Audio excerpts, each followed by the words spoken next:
What's up, you guys? Spooky Neighborhood Geek here, doing another Hellboy-oriented video, continuing our Hellboy month.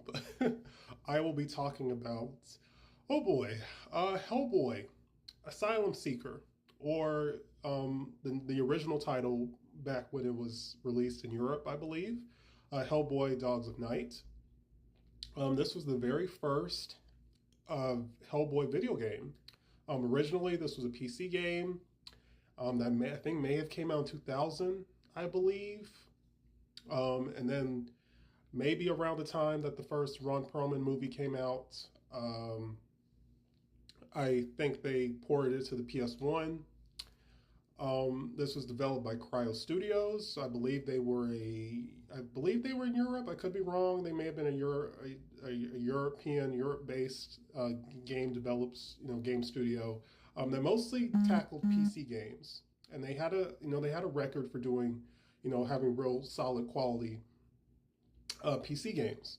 There's a YouTuber I follow who did a video going into a deep dive about the development history of this game and all the stuff, all the information that is around how this game turned out the way it is. So definitely I'm going to kind of give cliff note versions of all of that. But to get the full understanding of the behind the scenes of the making of this game, I highly recommend you check out that video. Just go to YouTube and type in Hellboy PC review, and it should be one of the first videos that pop up on screen.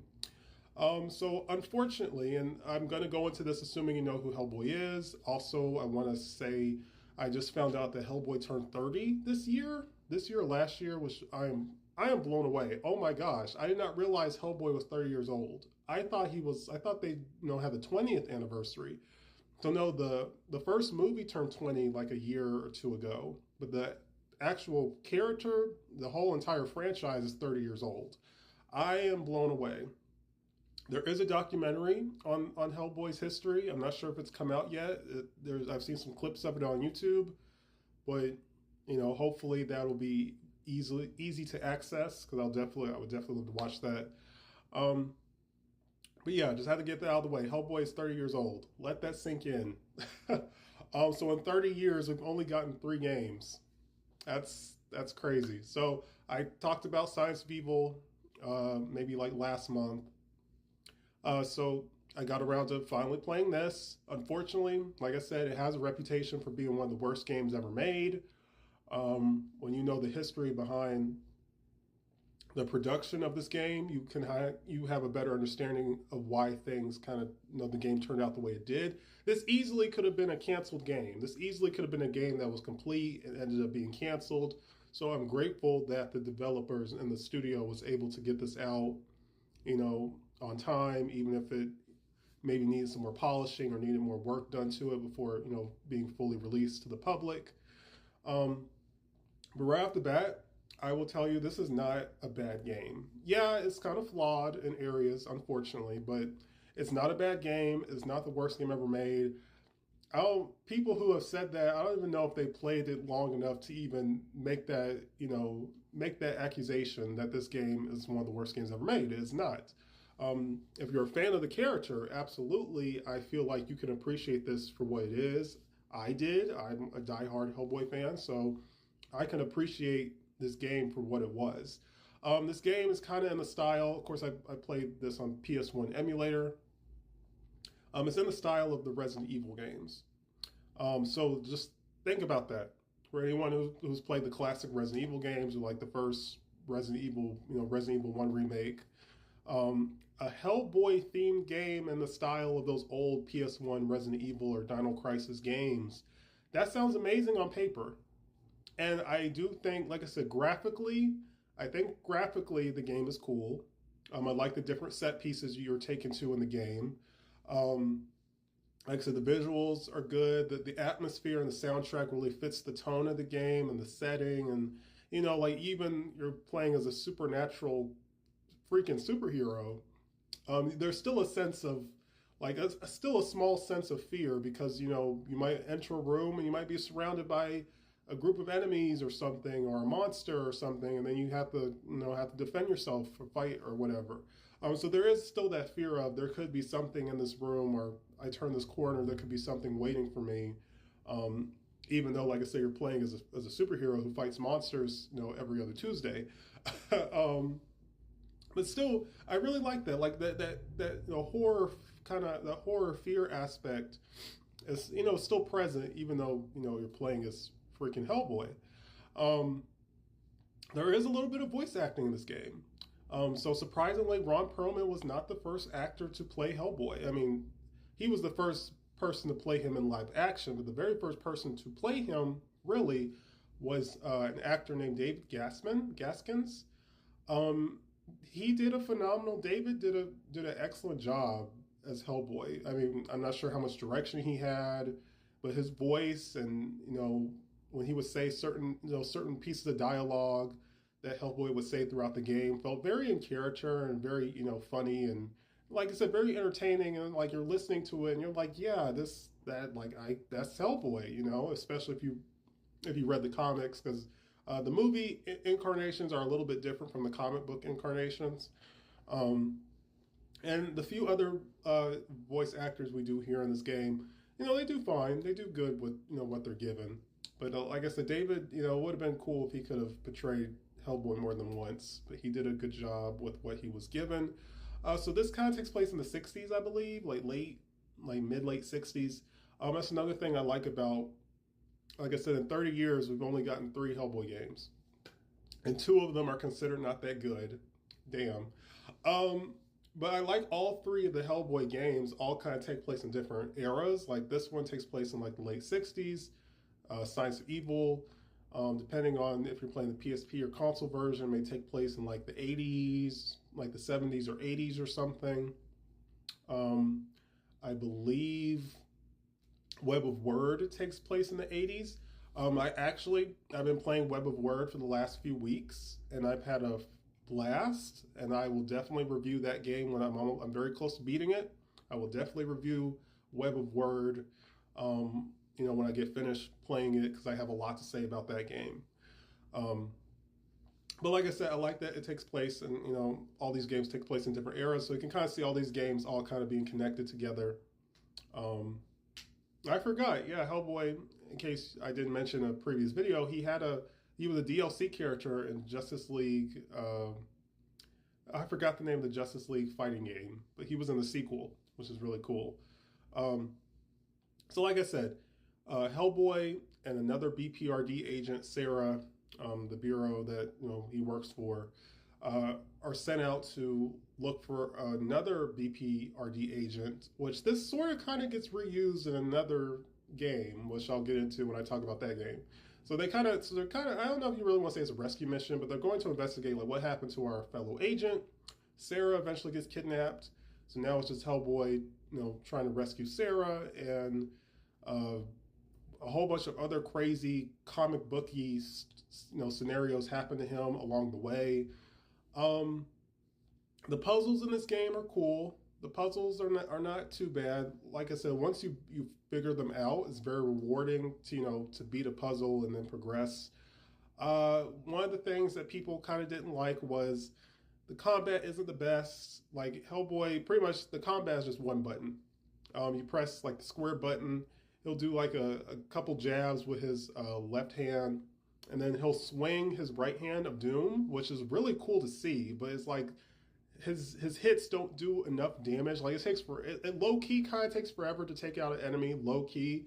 But I can look past it. It's unfortunate the combat couldn't have been stronger, but I can look past it. He has his gun. That's another thing. Health and ammunition are kind of far and in between in this game, which is kind of a bummer. But the gun is okay. I think the gun mechanics could have been a little bit better. Like you aim it, like it really only is effective if the enemy's right in front of you. And then there's times where you don't have the gun, he might lose it or something, and towards the end of the game, he loses it again, you don't get it back. It's kind of a bummer you don't have the gun throughout the entirety of the game. But with all that being said, it's charming, it's fun. If you're a fan of the character, you can appreciate it for what it is. I recommend it. Check it out. Peace. What's up, you guys? Spooky Neighborhood Geek here, continuing our Hellboy month, talking about two really cool Hellboy fan films. Yes, these were created by Nut Allergy Media. Cool. Wasn't familiar with them up until I discovered their content. Um, yeah, I just casually, out of curiosity, went on YouTube and typed in Hellboy fan films to see if there was anything out there. There are some animated ones, which is really cool. Um, but yeah, these are the only two live action ones that I've discovered, and hopefully, this will inspire other people to make some or not allergy media. Unfortunately, the first one was 4 years ago, came out in 2020. And the second one, Hellboy Fairy Tales, came out 3 years ago. So I don't think they've uploaded in a few years. So hopefully they'll come back around to doing short films again.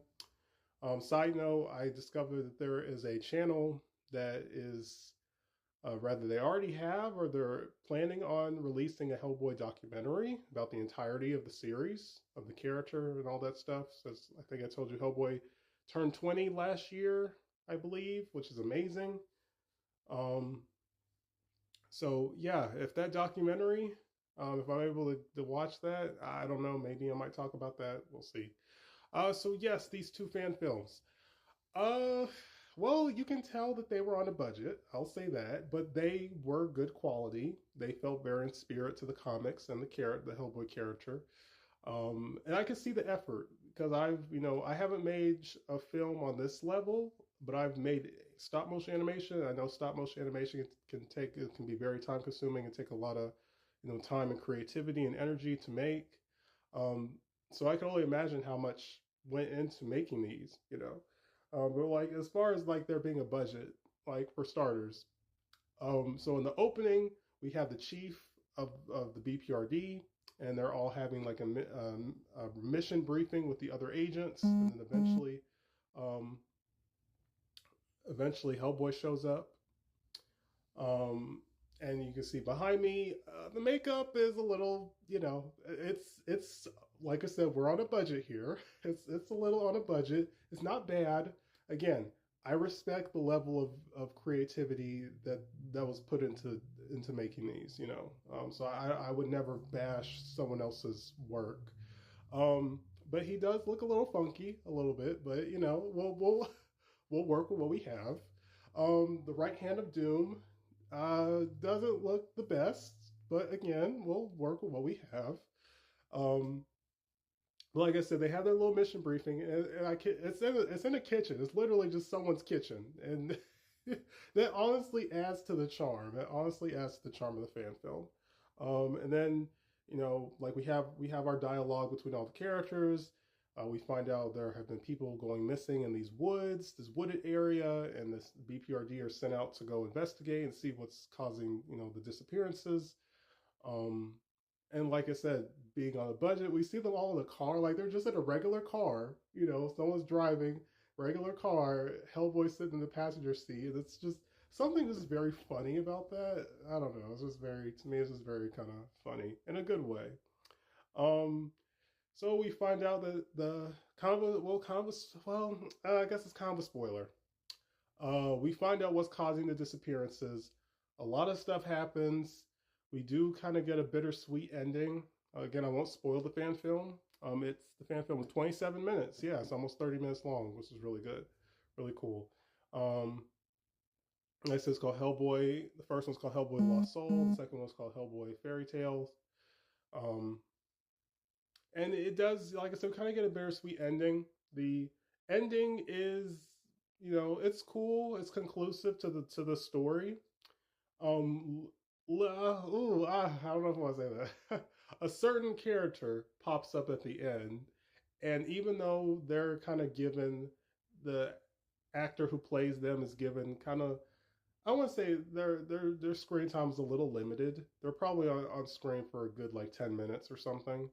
Um, what material they were given, they did a good job, and they really kind of fit.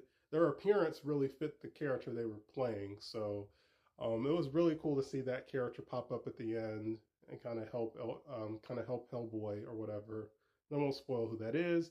But Hellboy: The Lost Soul is really good and charming for, like I said, for what it is. The action is, decent for a fan film. The story is good, and this, for the most part, feels like, yeah, I can see this fitting into like the Ron Perlman movies, or comics. I could see the story fitting into those other Hellboy universes, so to speak.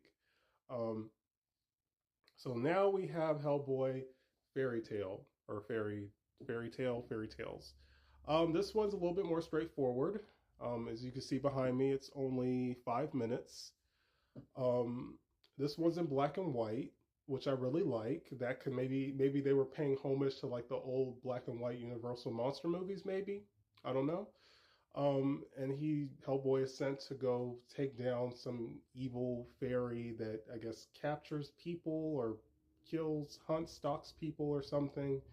Um, so we kind of see him, walking around this creepy house, and like I said, in black and white. We get a little bit of dialogue from him, and of course, I think it opens up with our fairy, which could have, our antagonist could have looked a little bit better, but I won't. Again, I'm not going to bash it for that. Um, and once he confronts the antagonist, we do get a nice little altercation, a little fight or whatever. Um, and it kind of ends kind of abruptly, honestly. I think the first one was longer, of course, so the first one's ending was a little bit more conclusive. This one just kind of felt a little abrupt, which wasn't really a bad thing. And again, this story, I mean, he's sent out on a mission to go take down a dangerous entity. Okay, that works. That's definitely something you can see in the comics or whatever. Um, that's really cool. That's really cool. So again, these two, I like that you see at the top it said Hellboy the series. I like that a lot. These two are charming. I believe the actor who played Hellboy in the first fan film, I believe he's playing him in the second one. He did a good job. I would say his Hellboy felt kind of like a youthful Hellboy. Like he's still kind of a little. I don't know if I say he's a little full of himself, but yeah, he's a little full of himself. Maybe a little arrogant in areas, but of course his heart is in the right place. He's still a good guy, still a hero, but he's inexperienced. He hasn't I guess lived long enough to know how to handle or how to deal with certain situations, or to deal with things in a better format. So that's pretty cool. That's pretty cool. So once again, like, comment, share, follow, check out my YouTube channel. I need to figure out how to get my Instagram, so my Instagram will be connected to my TikTok, so you could follow me on Instagram. And stay tuned for more. Like I said, I have handful of more Hellboy pieces of media to talk about. And then we'll move on to some other just horror, Halloween oriented themed videos. So yeah, peace, you guys. What's up, you guys? Spooky Neighborhood Geek here, doing another animated review. This time on two animated short films, so to speak. So once again, we will be talking about Hellboy. I decided to make the first half of October Hellboy month. Hellboy is an awesome supernatural superhero, um, and he deserves to, he already has a huge fan base, but it's always cool to have more people, get into the character. Like I said, the comics, really, the comics are the best pieces of that. That's going to be your best piece of media as far as Hellboy stories. But like I said, I've talked about, I believe, the first Ron Perlman movie. I'm going to go ahead and talk about the second one, maybe in the next couple of days or so. I've talked about the first animated movies, Blood and Iron, which came out in 2007, and Sword of Storms, which came out in 2006, which is really cool. So like I said, we had two animated movies that came out in the mid-2000s, and then we got two animated shorts. One of them I did not know about. That's why I decided to go ahead and make this video. One short I had no clue existed. Um, And like I said, he's had, 3 video games. There was a movie in 2019 with I believe David Harbour, which unfortunately wasn't received too well, but there are fans like myself who can appreciate the 2019 movie for what it is. And then we have a new one, Hellboy and the Crooked Man, which is based off another Hellboy story from the comics. And that one, unfortunately, isn't being released to theaters in the U.S. I believe it's coming to theaters in the U.K. So for us American fans, I believe the only way we could see it is, um, I know it's going to be available on Amazon Prime. So maybe you could, pirate. I don't, I don't condone illegally watching something, but wink, wink. You might be able to pirate it somewhere. Maybe, I don't know. Um, but yeah. When I get a chance to see that one, I will definitely talk about that. Don't know if it'll be by the end of this month or not, but we will see. Um, so, like I said, I plan on talking about uh, uh, Hellboy 2: The Golden Army. I've already talked about Hellboy: Science of Evil. I will talk about the 2000s PC/PS1 game, Hellboy Asylum Seeker, or Dogs and Night, since it has 2 different titles. And I will talk about the latest game, which is the most recent game I've been playing, is Hellboy Web of Word. And that's been a lot of fun. So I will definitely talk about those 2 Hellboy games. So let's end a fan film. I will also be talking about a Hellboy fan film I recently saw. So, like I said, a lot of Hellboy content. Next couple of uploads, or whenever I get a chance to record all these topics. So stay tuned for those. A lot of, like I said, I'll call this Hellboy month for the moment. So anyway, finally, let's get to the topic of the video. We have 2 animated shorts. I believe all the animated features were animated by Stars Media. Not sure if they're still around, but cool. Um, Here's a fun fact for anyone who grew up with a Spectacular Spider-Man cartoon. A lot of people consider that to be one of the best Spider-Man cartoons. The art, the art designer for that show for Spectacular Spider-Man was the same designer for these Hellboy movies. Because yeah, looking at the art styles, like yeah, these characters look very similar to how characters look in Spectacular Spider-Man. So I really like that. I really like that. And it shows Hellboy can easily work in animation. Um, so our first short is Hellboy and the Iron Shoes, which is based off a piece of folklore. Let me turn my notifications off. Put my phone on vibrate. So yeah, the Iron Shoes is based off folklore. I'm not sure from what part of the world. I can't remember, but um, both of these shorts are on YouTube. So when you decide to watch it, in the beginning, you'll see a little segment with Mike Mignola, the creator of Hellboy. He'll talk about the whole concept of this short and what gave him the idea to make it or whatever.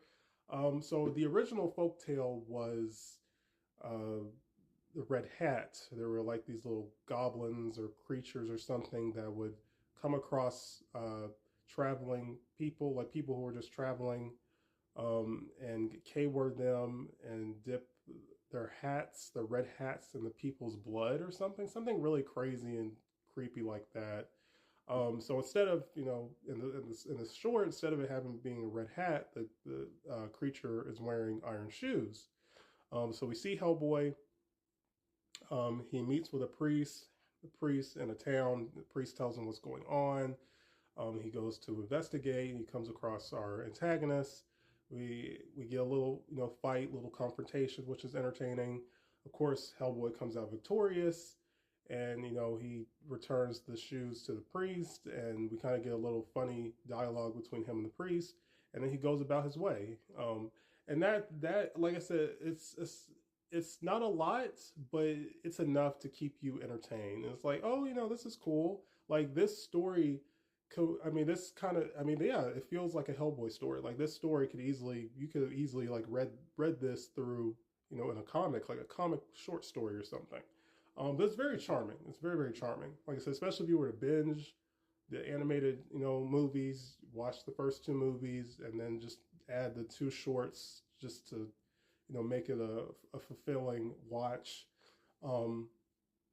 Off topic, there is a YouTube channel called, oh man, I can't remember the name of it, but I'm not sure how active they are, but they used to make a lot of superhero content, like superhero animations.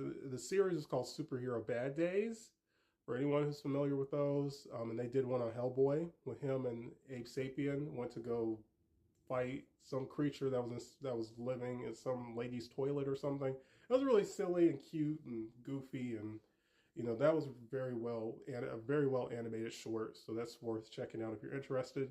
So our second short is called Hellboy in the Dark Below, which was in like 3D CG animation. And honestly, I kind of felt like it looked a little cheap, to be fair, in my opinion. But I still enjoy it for what it is. And I think, and someone brought up the point that maybe the animators, they were trying to go for make the CG 3D CG animation kind of favor the comics. And I can see that. And after seeing it again, I'm like, yeah, I can see what they were trying to do. So basically, Hellboy, another BPRD agent, which ironically is a character, as a main supporting character in Hellboy Blood and Iron. So it's kind of cool to see that character a second time in the short. They go to investigate something, I guess it's like a well or a cave, a cavern or something. And Hellboy fights an eldritch type of creature, like a Cthulhu type of creature, tentacle monster type of creature. And that's kind of it. He fights the creature and saves the day, pretty much. And, that's kind of it. But these two animated shorts are cool. They are really cool. I recommend them. I'll go ahead and throw in, I'm not sure if it was an official animation or not. But let me see something real quick. I used to own, probably won't come in that well, but I used to own a Hellboy action figure. Yeah, because of the screen, it may not come in that well, but I still have the card back. The card back has artwork of Hellboy and his character bio, and I have it on my wall behind me. Probably won't come in that well. But there is an animation, I'm not sure if it's official or not, by Dark Horse, company that owns Hellboy. But they use, in that stop motion animation, they use that Hellboy action figure that I used to own. And he's fighting zombies, and it's really well put together. So you could probably, again, all of this content can be found on YouTube. Just for that, you can type in the Hellboy stop motion and it will come up. But like I said, it's just really cool that these exist. It shows the character can work in these different type of media. And I highly recommend them. So once again, like, comment, follow, check out my YouTube channel, and stay tuned for more. Peace, you guys.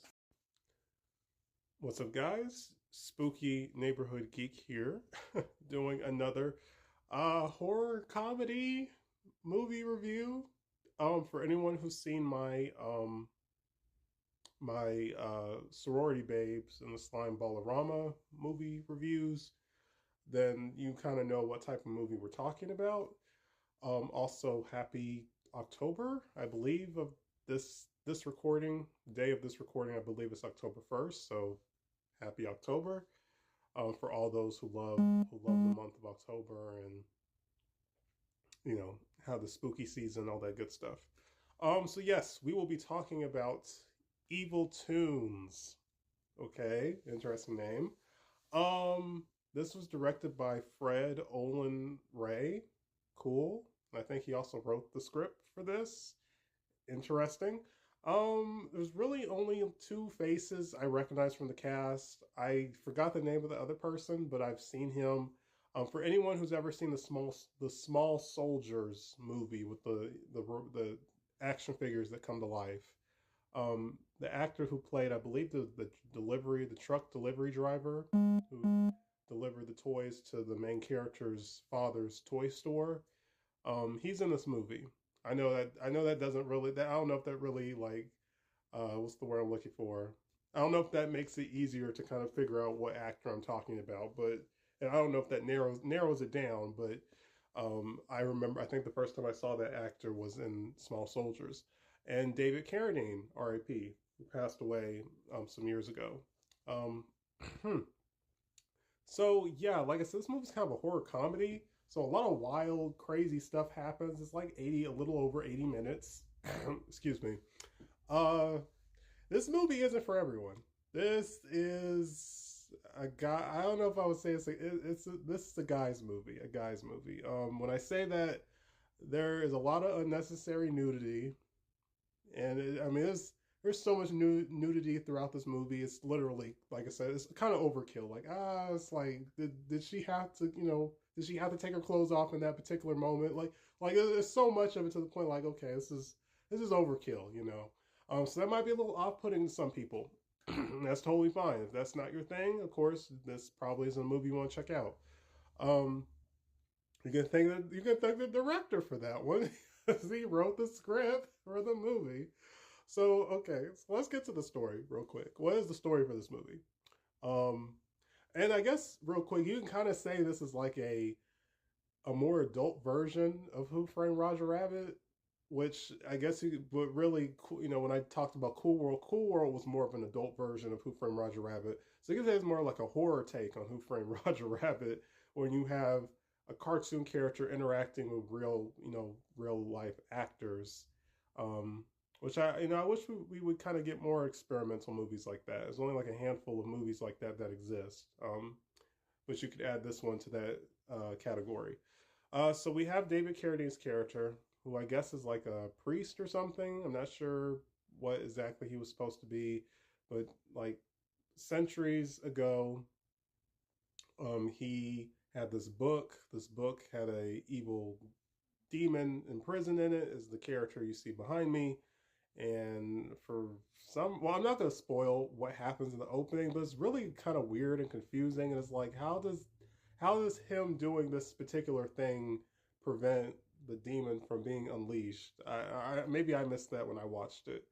So then we fast forward to the present, and we have a man who owns a cleaning company, and he hires four co-eds. I believe they're college students. Four co-eds to clean out this man is a really big house.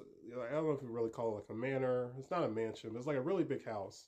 Where we saw in the opening, this is where David Carradine was last. This was his last location before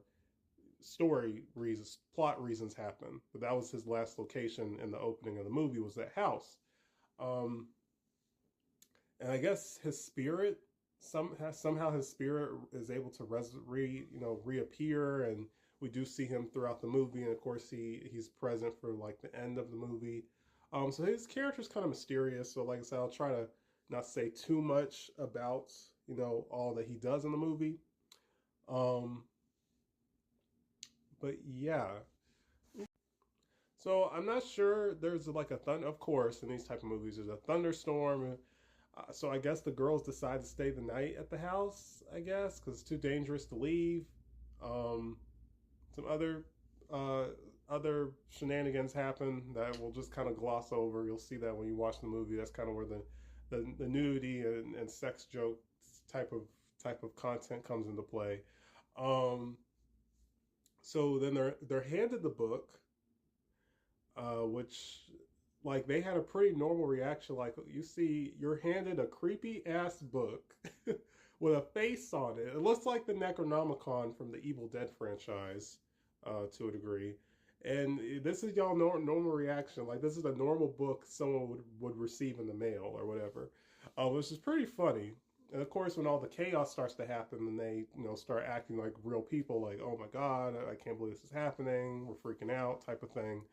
Um, so I think one of the girls stupidly reads from the books. Is like, oh come on, it's not this. None of this is real, obviously, and unleashes the demon. And the demon ends up possessing one of the girls, and basically, so we have a hot possessed girl K-wording almost everybody, and like I said, a neighbor stops by, the man who hired them stops by to check in on them. The girl who got possessed, her boyfriend comes over. So we have our victims who get stuff happens, of course. Um, and I mean, and we do get a happy ending. our nerdy character, I would say our Velma Dinkley of the group, she saves the day with the help of kind of a spoiler, the help of David Carradine's character, and we do kind of get a happy-ish ending.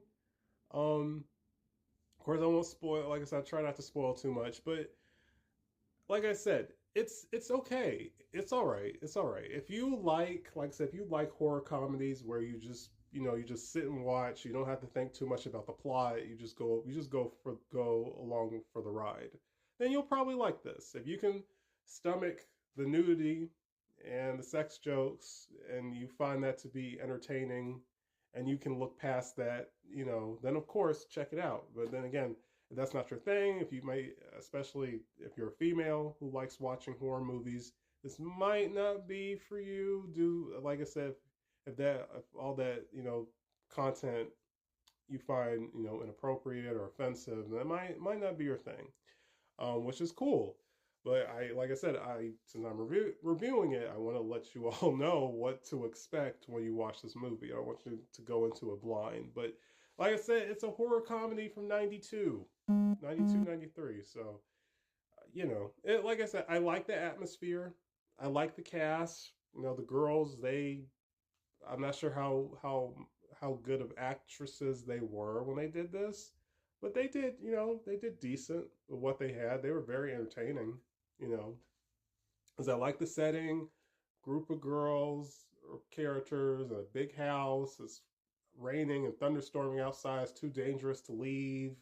You get a creepy book. You read from the book. They like I said, you unleash an evil deity or spirit. Someone gets possessed and starts k-wording everybody. I mean, that's cool. I can fuck with that. That's entertaining.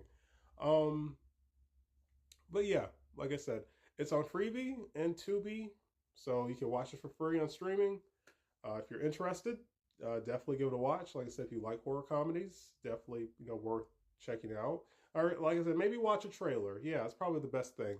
Like maybe go to YouTube or something and type in the movie and Evil Tunes trailer. Watch a trailer, and if you like what you see from the trailer, then of course go from there and check out the movie.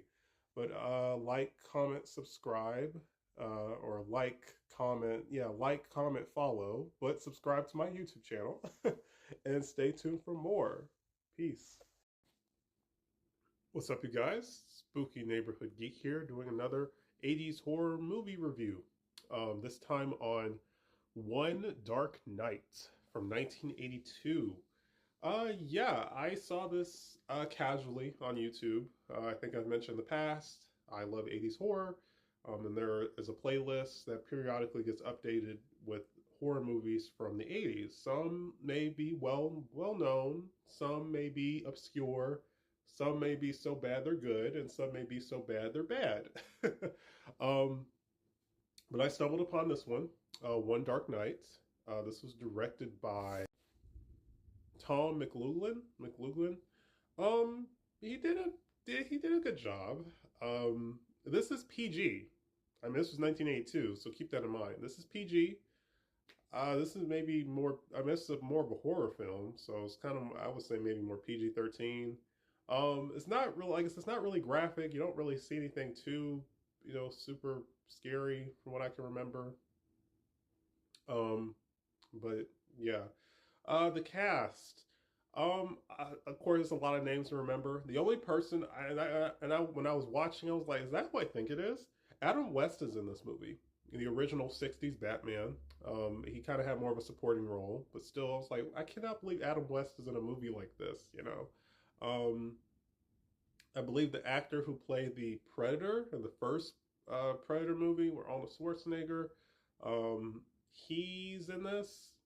But again, he just kind of has a few speaking lines. He's not a main character, but still cool that he's in this movie. And then we have our female cast, whose names like.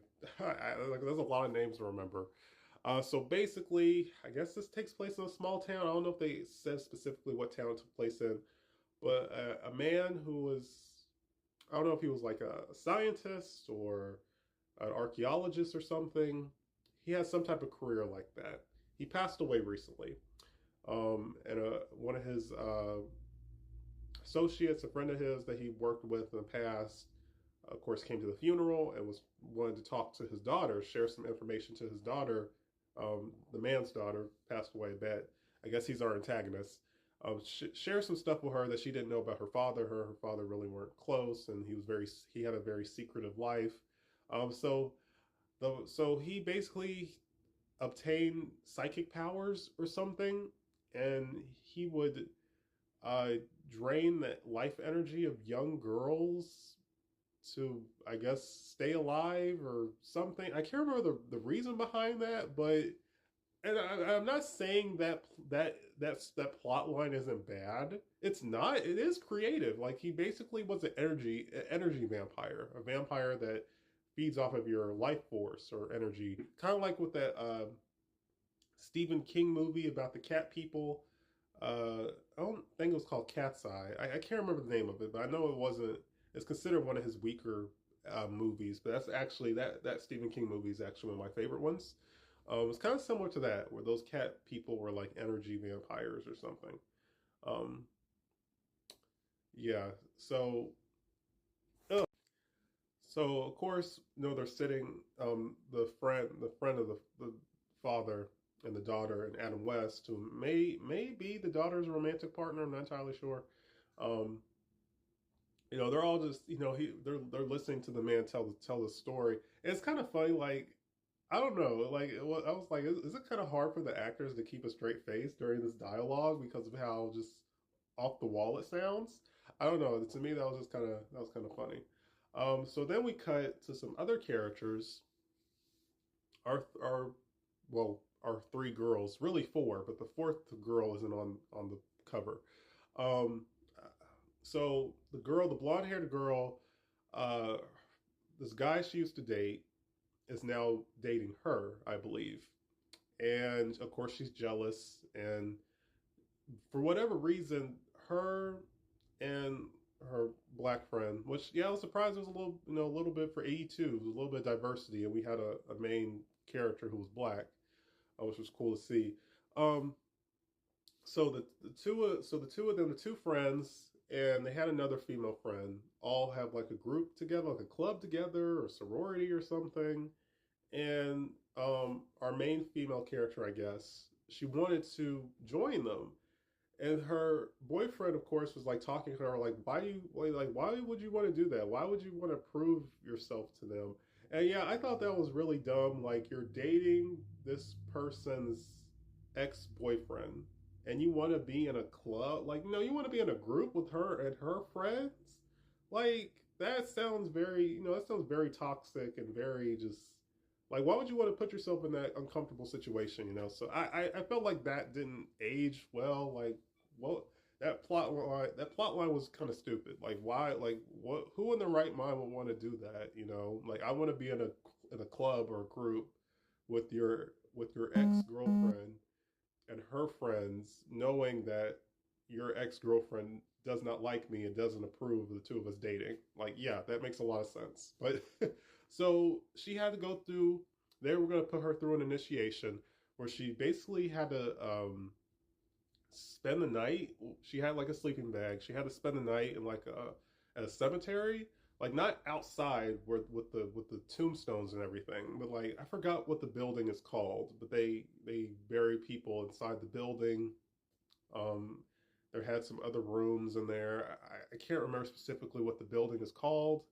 Maybe someone in the comments can put that what that building that's in the cemetery is called. But she has to sleep in there, and they planned on pranking her, scaring her, whatever. Of course, that kind of backfires. So the third female friend is like, nah, I'm not really feeling this. I'm not gonna participate. So she bails, which is probably the smart. She was probably the smartest character in the whole movie. And the other two girls decide to go along with the plan and scare our main girl. Um, and then of course her boyfriend is looking for her because he's like I think he figures out like he catches up with the female friend who decides to bail, and she tells him like what they plan to do, so that he's heading to the cemetery to put a stop to their plans. Um, and our main antagonist, I guess, because of his psychic powers, he is able to free himself. I mean, he was just buried like that day or like a day before. He's able to free himself from his coffin and just, I guess he's like using his psychic powers to control the other bodies or something. So it takes a minute for it to get to the horror element, but when it gets to it, it is entertaining. It is, it does keep you like your eyes go to the screen, like holy crap, what's going to happen next? How is this going to come to an end? Um, so then the daughter, I believe, of the antagonist, she shows up. So we have all these characters at the cemetery, dealing with this situation, and I honestly can't remember how the day is saved. I can't remember if we had any. We may or may not have had casualties. I did watch this like a week, like last week, um, but it was good. It was entertaining. Again, if you like horror movies from this period, again, maybe watch the trailer. The trailer's on YouTube. Maybe watch the trailer and get a feel of that. It's good. For me personally, I just kind of like, again, I like seeing how everybody dressed. How the cinematography. How people look back then. It's like looking through like a time capsule from looking into a era that I wasn't a part of. So I don't know. I just like looking at movies from that point of view. And you can kind of say that for any era of movies, really. But like, it's just something special about 80s horror for me. I just love, like CGI wasn't really a thing back then, so they had to use a lot of practical effects and have people in costumes and makeup and all that stuff.